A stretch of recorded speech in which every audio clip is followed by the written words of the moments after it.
네, 구독자 시청자 여러분 반갑습니다. 박 작가입니다. 네, 다들 주말 잘 보내셨나요?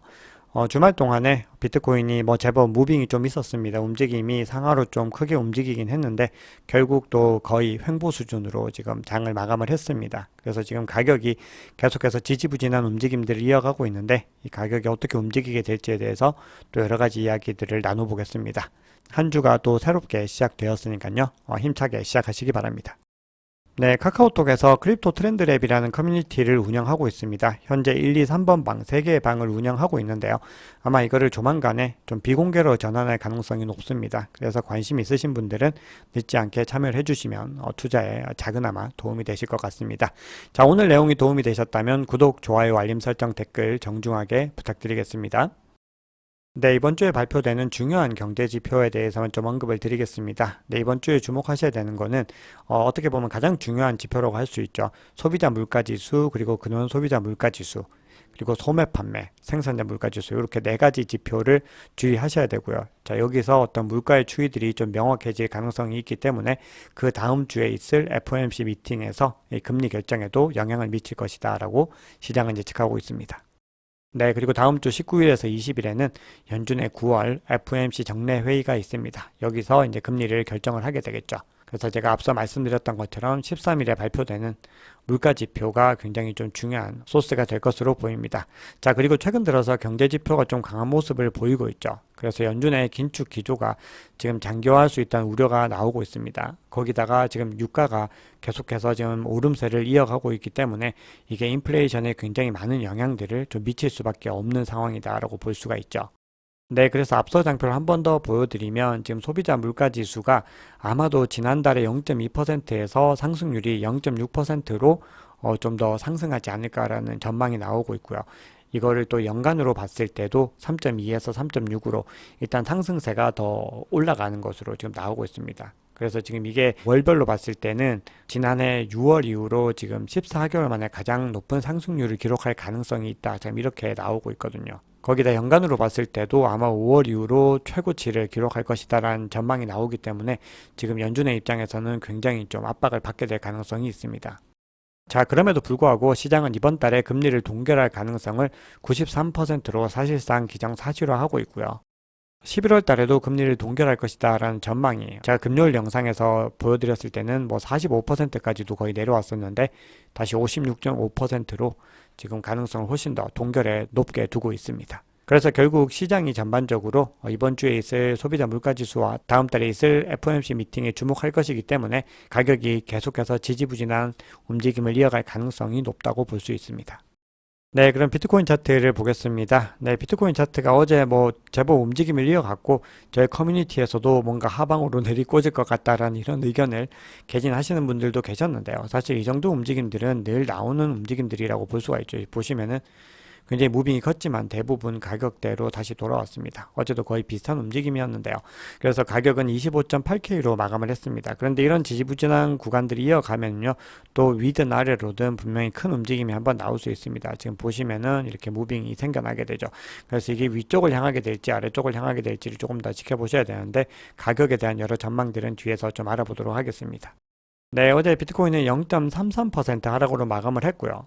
상대적으로 이더리움은 1%로 굉장히 크게 하락을 했습니다. 그리고 대부분의 알트코인들이 거의 1% 이상 하락을 하면서 마감을 했고 가장 지금 하락폭이 컸던 거는 지금 FTX의 어떤 물량들이 시장에 쏟아질 것이다 라는 전망에 의해서 솔라나가 가장 크게 지금 하락하는 모습을 보였습니다. 하루 만에 6.4% 하락을 했습니다. 자, 공포 및 탐욕 지수는 40으로 지금 거의 동일하게 계속해서 유지가 되고 있습니다. 공포 단계인데요. 지금 지난주부터 계속해서 40을 유지를 하고 있습니다. 네, 그럼 CVD 차트를 보겠습니다. 먼저 파이어 차트를 보시면은 원래 기존에 있던 이 매수벽들이 굉장히 많이 옅어진 걸 볼 수가 있습니다. 그래서 상대적으로 가장 짙은 매수벽이 25K에 있는데요. 수준이 한 요 정도, 한 중간 정도의 매수벽이다라고 볼 수 있고 대신 윗단으로 조금은 옅지만 한 요 정도 수준의 매수벽들이 촘촘하게 가격대별로 유지가 되고 있습니다. 매도벽 같은 경우는 가격대 바로 위에 위치하고 있는 아주 옅은 매도벽이 있지만 거의 존재감이 없다고 봐야 되고요. 이 구간까지도 거의 매도벽은 없습니다. 그리고 28K에 있던 매도벽도 자, 이 정도에서 굉장히 많이 옅어져 있습니다. 그래서 지금 매도벽도 상당히 옅어져 있고 30K, 31K에 뭐 가장 뚜렷하게 형성이 되어 있다라고 볼 수가 있습니다. 그래서 이 사이의 가격 변동은요, 조그만한 어떤 물량의 유입에도 충분히 크게 흔들릴 수 있다라고 볼 수가 있습니다. 자, 그럼 고래들의 움직임을 보겠습니다. 지금 가장 큰 규모의 갈색 고래는 이 구간에서 매도를 했습니다. 그래서 지금 가격 하락의 어떤 원인이 되었고요. 자, 여기서 계속해서 홀딩을 하다가 일정 부분 매입을 했지만 여전히 어떤 큰 가격의 변화로는 연결되지 않은 것이 나머지 모든 고래들이 지금 같은 기간 동안에 물량을 매도했습니다. 자, 그리고 특히나 이 보라색 고래는 크게 물량을 매도를 했죠. 자, 그리고 지금 요 시점에 와서는 빨간색과 보라색 고래가 지금 매입사로 전환하는 모습을 보이고 있습니다. 그래서 가격이 살짝 반등을 했는데요. 이 어떤 손바뀜에 대해서는 계속해서 또 전해드리겠습니다. 네, 그러면 지금 시장이 놓여있는 상황들과 이 비트코인이 어떤 식의 움직임을 가져가게 될 것인지에 대해서 여러 가지 자료들을 통해서 좀 알아보도록 하겠습니다. 지금 암호화폐 시장에서 가장 중요한 거는 지금 거래량이 너무 많이 떨어졌다는 거죠. 지금 유동성이 거의 고갈되다시피 하고 있는데 비트코인 네트워크에서 총 결제량이 얼마나 일어나고 있는지 살펴보면은 현재 26억 3천만 달러 규모의 어떤 거래들이 일어나고 있습니다. 이거는요, 지금 어느 정도냐 하면 역사상 최저치가 요때 있었거든요. 이게 크립토 윈터 구간이었어요. 이때 19억 7천만 달러였는데 요거에 불과 6억 6천만 달러 정도밖에 차이 안 나는 역사상 거의 최저점의 상태다라고 볼 수가 있습니다. 그만큼 지금 시장에서 거래가 거의 일어나지 않고 있다. 이렇게 보실 수가 있죠. 자, 그런데요, 이런 상황에서 단기적으로 가격을 흔들 만한 요인들이 계속해서 나오고 있는데요. 주말 동안에 전해진 소식인데요. 이번 주에 굉장히 큰 매도 압력이 올 가능성이 있다라는 소식이 나왔는데요. 그 이유가 뭐냐면 FTX가 9월 13일에 지금 자산 처분 승인을 받을 가능성이 높아진 겁니다. 그래서 FTX가 4월에 34억 달러의 암호화폐를 보유했는데 이 제한된 계획에 따르면 주당 최대 2억 달러 상당의 어떤 자산들을 판매를 하게 되어 있는 거예요. 그래서 지금 보유하고 있는 자산들이 이렇게 지금 많이 있다는 거거든요. 네, 그 중에서 압도적인 건 솔라나이고요. 그리고 FTX 거래소 토큰이 이제 두 번째입니다. 그리고 이제 그다음 비트코인, 이더리움 뭐 이런 순서들로 이루어져 있는 거죠. 그래서 지금 솔라나가 그 악재 소식에 굉장히 크게 반응을 하는 모습들이었는데요. 그런데도 이제 좀 다행인 거는 지금 솔라나에 굉장히 많은 물량들이 또 락업이 되어 있어요. 그래서 그 락업 일정이 2025년에서 2028년까지로 되어 있는 락업 물량들이 있기 때문에 매도세가 굉장히 수단적으로 많이 쏟아질 가능성은 좀 제한된다라는 게 다행스러운 일이다라고 볼 수 있습니다. 자, 그럼에도 글래스노드에서 집계한 지금 비트코인 리스크 인덱스를 보면은 지금 현재 거의 최고점에 거의 도달해 있을 정도로 위험 지수가 높아져 있다는 걸 볼 수 있어요. 자, 이 얘기는 시장이 굉장히 지금 바닥에 가까워 있다라는 건 맞는 거죠. 물론 여기서 당연히 더 추가 하락을 할 수 있고요. 20K, 뭐 20K 하단까지도 갈 수 있지만 어쨌든 지금의 상황은 굉장히 저평가 단계인 거는 맞다라는 겁니다. 자, 그런데도 이 지표상으로 봤을 때는 이 시장이 굉장히 침체되어 있고 바닥 상태에 있는 거는 맞다라는 거거든요. 자, 그럼에도 지금부터 좀 고무적인 소식들을 전해드리면 비트코인에서 0이 아닌 주소 수가요, 지금 계속해서 상승하는 움직임을 이어가고 있습니다. 그래서 계속해서 올타임 하이 최고치를 경신을 하고 있습니다. 네, 그리고 지금 온체인상에 굉장히 특이한 움직임이 나타났는데요. 지금 9월 9일에 이 하루 동안입니다. 무려 71만 7천 개 가량의 새로운 비트코인 주소가 생성됐습니다. 네, 이거는요, 무려 5년 만에 거의 최고치를 경신을 한 건데요. 2017년에 80만 개 이상의 새로운 비트코인 주소가 만들어진 이후로 지금 이렇게까지 갑자기 툭 튀어나온 거는 처음이라고 볼 수가 있습니다. 그래서 지금 굉장히 지금 물밑에서 여러 가지 작업들이 좀 일어나고 있고, 지금 우리가 거래량 자체는 굉장히 떨어지고 있지만 계속해서 상승을 준비하는 움직임들은 좀 일어나고 있다라고 볼 수가 있죠. 자, 그러면 지금부터는 비트코인이 상승하기 위해서는 어떤 것들이 좀 갖춰져야 되는지, 어떤 가격의 추이들과 그리고 중요한 뉴스들, 그리고 가격 전망들에 대해서 좀 종합적인 이야기들을 해보겠습니다. 자, 우리가 지금 비트코인이 이제 어떤 본격적인 불장으로 가기 위해서는 전제 조건이 비트코인 도미넌스가 크게 상승을 해야 된다라는 부분이 있습니다. 과거에는 70% 이상까지도 도달했었는데 이제는 그렇게까지 가기에는 굉장히 좀 제한되는 부분들이 있습니다.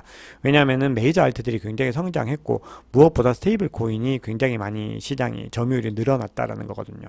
그래서 지금 이 스테이블 코인을 제외하고 비트코인 도미넌스가 어느 정도까지 가면은 이제 어떤 상승의 랠리에 유의미한 움직임을 보이는 것이냐면 60 정도까지 도달하는 것이 이제 어떻게 보면 최종적인 목표다라고 볼 수가 있습니다. 네, 그러면 지금 비트코인 도미넌스는 얼마냐면은 지금 50을 찍고 계속해서 지금 하락하는 움직임을 보이고 있고요. 어제는 비트코인이 상대적으로 덜 하락하면서 비트코인 도미넌스가 또 장대 양봉을 그리면서 상승을 했는데요. 지금 49.52%입니다. 그래서 앞으로 계속해서 상승해야 될 길들이 굉장히 많이 있고 50%를 찍고 60% 계속 상승을 해야 된다라는 의미인 거죠. 자, 그럼 이런 본격적인 상승장을 움직일 수 있는 가장 중요한 동력은 뭐냐면 제가 뭐 재차 강조드렸듯이 현 시점에서는 비트코인 현물 ETF가 가장 중요합니다. 지금 블룸버그에서요. 비트코인 현물 ETF가 승인되면 무려 134조 원짜리 시장이 열리는 것이다 라고 주장을 하고 있습니다. 그리고 비트코인 현물 ETF가 승인이 되면은 아마도 선물 ETF는 존폐 위협이 발생하지 않을까라고 지금 이야기를 하고 있습니다. 자, 그리고 지금 현재 비트코인 현물 ETF 승인이 금 ETF가 처음 출시되던 그 당시와 좀 유사한 부분이 있다라는 얘기들을 많이 들어보셨을 겁니다. 왜냐하면은 당시 금이 이 중앙은행이 금 매각을 종료한 시점이었기 때문에 굉장히 가격이 좀 바닥을 지금 치고 있었습니다. 왜냐하면 계속해서 그 전에 중앙은행이 금을 매각했기 때문에 그렇거든요. 그리고 그걸 갖다 개인 소비자들이 계속해서 좀 주워 담으려는 움직임을 보이는 그런 상황들이었습니다. 그래서 굉장히 금 가격이 좀 바닥인 지점에서 ETF가 나오면서 굉장히 가파른 상승세를 가지고 갔거든요. 그게 2024년 11월 18일이었는데요. 지금 승인되던 그 이 시점부터 보시면은 굉장히 가파르게 상승하는 모습들을 볼 수가 있습니다. 그래서 8년 동안 400달러에서 1800달러로 4배 정도 증가를 했거든요. 그래서 시가총액도 2조 달러에서 10조 달러로 8조 달러나 증가를 한 겁니다. 지금 현재 비트코인의 시가총액이 약 5천억 달러 정도로 2004년 금의 한 4분의 1 정도에 불과하거든요. 그래서 전문가들은 비트코인 현물 ETF가 승인되면 이 가격 궤적이 2024년 금보다 더 빠르고 가파를 수 있다라고 주장을 하고 있습니다. 네, 거기다가 지금 굉장히 장기 보유자들이 훨씬 더 많은 그 적은 유통량, 그리고 2100만 개로 한정된 이 수량들, 그리고 다음 반감기까지 고려할 때 더 큰 상승폭을 가지고 올 수 있다라는 겁니다. 네, 그리고 지금 규제 관련 이슈들도요. 지금 G20 정상회담에서 암호화폐에 관한 규제 틀에 합의했다는 소식이 전해졌습니다. 물론 시장은 아직 반응하지 않았는데요. 지금 아직까지는 완전히 구체화된 것이 아니기 때문입니다. 그런데 G20에서요. 금융 안정을 위해서 이 스테이블 코인 등에 대한 규제는 강화하지만 암호화폐 전반을 금지하지 말자라고 주문을 했습니다. 그래서 지금 암호화폐에 굉장히 좀 우호적인 움직임들이 나타나고 있다는 걸 볼 수가 있어요. 그리고 지난주에 말씀드렸지만 미국 정부의 어떤 회계 기준에서 이제 비트코인을 비롯한 암호화폐를 포함할 수 있게 되었고요. 정확하게 어떤 시세들을 반영을 할 수 있게 되었고요. 그리고 비트코인 현물 ETF 승인 가능성까지 지금 높아진 상황이기 때문에 지금 시장에서는 굉장히 호재가 훨씬 더 많은 상황이기 때문에 언제 갑자기 가격이 크게 반등을 해도 이상하지 않을 상황이다라고 볼 수가 있습니다. 네, 그럼 지금부터는 비트코인의 어떤 가격 움직임들에 대해서 간단하게 좀 언급을 드려보겠습니다. 네, 지금 글래스노드에서 새롭게 지금 만들어 놓은 어떤 지표들을 가지고서 지금 이 시스템의 어떤 상태들에 대해서 분석을 하고 있는데요. 지금 현재 이 시장이 어느 정도 위치에 와 있는지를 한번 살펴보면요. 지금 총 4가지 단계입니다. 지금 불리시와 베어리시, 그리고 이 중립 단계가 이렇게 양쪽으로 지금 놓여 있는데요. 지금 비트코인은 단기적으로는 방향이 명확하지 않은 움직임들을 보이고 있습니다. 지금 어느 방향으로든, 즉 상승이든 하락이든 강한 모멘텀이 없이 서로 지지부진하게 지금 티키타카를 반복하고 있는 모습들을 보이고 있죠. 자, 그럼에도 불구하고 여러 가지 기술적인 분석과 어떤 시그널 상에서 약세 정서이지만 약세 모멘텀 자체는 약해지고 있다는 징후들이 더 강하게 작용을 하고 있거든요. 그래서 지금 가격 움직임들은 지금 베어리시에서 조금 더 중립에 가까워지는 움직임들을 가지고 가고 있다라고 분석을 하고 있습니다. 그래서 지금 가격의 어떤 전망들을 단기적으로 보면은 볼린저 밴드가 굉장히 좀 타이트한 채널로 또 이동을 하고 있습니다. 그래서 25.5K에서 26.2K 사이에서 지금 머물 가능성이 높은데, 이런 식으로 좁은 구간을 이어갈 가능성이 더 높아졌는데, 이렇게 통합 움직임을 이어가다가 이 범위가 무너지게 되면은 변동성이 굉장히 커지기 때문에 지금 어느 방향으로든 움직이게 되면은 크게 상승을 하거나 하락할 가능성이 있다라는 겁니다. 그래서 지금 전반적인 상태들을 좀 다른 지표들을 살펴보면은 지금 현재 베어리시가 조금 더 우위에 있는 건 맞다라고 설명을 하고 있습니다. 하지만 그럼에도 지금 강세 다이버전스가 계속해서 나타나고 있죠. 그렇기 때문에 지금 약세 모멘텀은 그래서 약해지고 있다라는 거거든요. 그래서 지금 이 구간이 어느 방향으로 움직일지는 알 수 없지만 어쨌든 상방에 조금 더 가능성이 있다라는 부분을 말씀을 드리고 싶습니다. 네, 그리고 지금 렉트 캐피털의 의견을 보면요. 지금 더블탑 패턴을 지금 형성을 했다라고 얘기를 했는데, 지금 주간 종가가 지금 요 구간에서 또 마감이 되고 있습니다. 자, 그래서 지금 이 구간에서 지금 최종적으로 확정이 되면은 일단 더블탑 패턴 자체는 폐기가 되는 것이기 때문에 뭐 이런 하방의 움직임들이 나타나지 않을 가능성이 높다라고 또 이야기를 하고 있습니다. 네, 그럼에도 대세 상승장을 앞두고 비트코인이 마지막 큰 조정을 앞두고 있다라는 의견들은 많이 있습니다. 지금 현재 수준에서 10% 가까이는 하락할 가능성이 있다라는 의견들이 나오고 있습니다. 자, 그리고 그 시점을요, 비트코인 현물 ETF가 발표되기 전 시점이라고 하는데, 이 미카엘 반데포프라는 분석가의 의견을 갖다 참고를 하자면, 대략 지금 시점에서 3, 4주 후에 발표될 예정인데, 그 전에 마지막 조정이 발생할 수 있다라고 주장을 합니다. 자, 그러면서 비트코인이 200일 지수이동 평균선 아래에서 마감한다면 아마 23K까지 가능하지 않을까라고 주장을 하고 있습니다. 자, 그런데 대신에 200일 지수이동 평균선 위에서 마감을 한다면 본격적으로 강세장의 시작이라고 볼 수 있다. 자, 이렇게 주장을 하고 있습니다. 자, 그리고 벤자민 코헨이라는 암호화폐 분석가도 비슷한 의견을 지금 제시를 하고 있는데요. 지금 보시면은 과거 반감기에서 다 지금 이중 바닥을 지금 형성을 하는 모습들을 언급을 하고 있습니다. 네, 그러면서 그 시점을 2024년 2월 정도 전까지 발생을 할 가능성이 높다라고 또 언급을 하고 있습니다. 네, 그러면 기술적인 분석을 통한 단기적인 전망들을 소개해 드리면서 오늘 영상 마무리를 하겠습니다. 네, 지금 비트코인은 지난 며칠 동안에 계속해서 26K 수준에서 횡보 흐름을 이어가고 있죠. 강세와 약세가 치열한 눈치 싸움을 벌이고 있는데요. 지금 이동평균선으로 봤을 때는 계속해서 하향 추세이기 때문에 지금 약세장이 조금 더 우위에 있지만 지금 앞서 말씀드렸던 지금 상승 다이버전스로 봤을 때는 매도 압력이 감소하고 있다는 겁니다. 그래서 명확하게 어디가 더 우위에 있다는 거를 방향성을 파악하기는 어렵지만 지금 대규모 베팅을 하기 전에 가격이 26.5K 이상을 유지하거나 아니면은 24.8K 아래로 떨어질 때까지는 좀 기다리는 것이 도움이 될 것이다 라고 라켓 우패드에는 지금 설명을 하고 있습니다. 자, 그러면서 지금 26.5K가 굉장히 중요한데 이 장애물을 극복하게 되면은 28.1K까지 순식간에 치솟을 수 있다라고 주장을 하고 있고요. 만약에 24.8K가 또 중요한 구간인데 이 아래로 떨어지면 20K까지도 붕괴될 가능성이 있다라고 이야기를 합니다. 자, 방금 보여드린 건 일봉 차트였고요. 이번엔 4시간 차트로 봤을 때 지금 이 이동평균선들이 평평해지는 구간으로 접어들고 있습니다. 그래서 지금 이동평균 근처에서 가격이 지금 거래가 되고 있는 거죠. 그래서 상승세와 하락세가 역시나 모두 다 지금 관심이 부족하고 지지부진한 움직임을 이어가고 있다는 걸 알 수가 있죠. 자, 그래서 동일한 관점으로 지금 26.5K 이상으로 지금 랠리가 일어나게 되면은 매수자에게 유리한 쪽으로 지금 기울어졌다라는 것을 의미하기 때문에 27.6K까지 상승해서 28.1K까지 갈 수 있다라는 거고요.